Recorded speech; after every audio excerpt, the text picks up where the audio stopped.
Getxoko udalak 1,5 milioi euroko diru laguntzak bideratuko ditu merkataritza, ostalaritza eta zerbitzu profesionalentzako.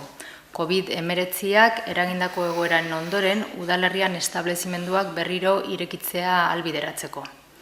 Alarma egoera deklaratzeak ekarri du norberaren konturako langile eta enpresa askok beren establezimenduak itxi behar izatea osasun segurtasunari aurre egiteko.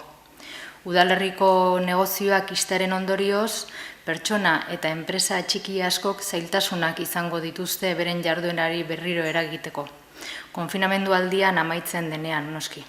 Izan ere, etenaldi honetan izan dituzten diru-sarrera ezinagatik edo diru-sarrera urriak egoera honetara eraman ditu.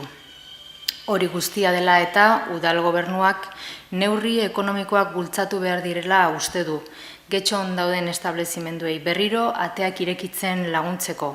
Eta horrela, COVID-19ak eragindako osasun krisiaren aurretik zegoen enpresa ehunari eusteko eta baita alden neurrian bere jarduerarekin sortutako enpleguari eusteko ere bai. Hau lehen neurria izango da.